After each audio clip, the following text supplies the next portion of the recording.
ಯೋಗಕ್ಷೇಮ ಕೇಳಿದ್ದೇನೆ. ಆದರೆ ಈ ಸಮಯದಲ್ಲಿ ನನ್ನ ಅಂತರ್ಯದಲ್ಲಿ ಯಾವುದೋ ಒಂದು ಜಿಜ್ಞಾಸೆ ಮೂಡುತ್ತಿದೆ. ಇದರ ಪರಿಹಾರಕ್ಕಾಗಿ ನಿಮ್ಮಲ್ಲಿ ನಿವೇದನೆ. ಅದು ಮತ್ತೇನಲ್ಲ, ಸತ್ಯ ಮತ್ತು ಧರ್ಮದಿಂದ ಧರಣಿಯಾಳುವ ಅರಸರಲ್ಲಿ ಶ್ರೇಷ್ಠರ್ಯಾರು? ದಯಮಾಡಿ ತಿಳಿಸುವಿರಾ ಸ್ವಾಮಿ? ವರವಸಿಷ್ಠನು ಬೇಡ ಸಾಕೇತ ಪಟ್ಟಣವ ಹೊರೆಯುತ್ತಿನ ಹರಿಶ್ಚಂದ್ರನಪನು ಹೊರೆಯುತ್ತಿನ ಹರಿಶ್ಚಂದ್ರನಪನು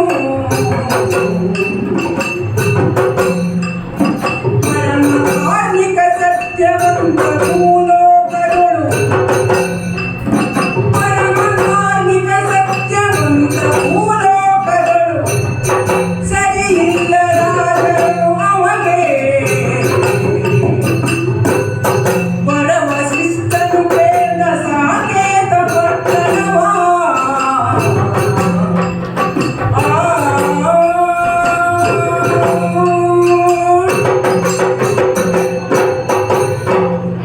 ಸುರಪಾಲ, ನಿನ್ನ ಪ್ರಶ್ನೆ ಬಹಳ ಕಠಿಣವಾದದ್ದು. ಆದರೂ ಪ್ರಶ್ನೆ ಬಂಜೆಯಾಗಬಾರದು ಎಂಬ ಕಾರಣದಿಂದ ನನ್ನ ಅಭಿಪ್ರಾಯವನ್ನು ಅನುಭವದ ಆಧಾರದ ಮೇಲೆ ನಿನ್ನ ಮುಂದಿಡುತ್ತೇನೆ. ಆಲಿಸಿ ಕೇಳು. ನಾನು ಕಂಡಂತೆ ಭೂಲೋಕದಲ್ಲಿ ಆಳುವ ಅರಸ, ಸಾಕೇತ ನಗರದ ಅಧಿಪತಿ, ತ್ರಿಶಂಕು ಮಹಾರಾಜನ ಪುತ್ರ ಹರಿಶ್ಚಂದ್ರ ಪ್ರಥಮ ಶ್ರೇಣಿಯಲ್ಲಿದ್ದಾನೆ. ಓಹೋ ಎಂಬುದು ಕಟು ಸತ್ಯ.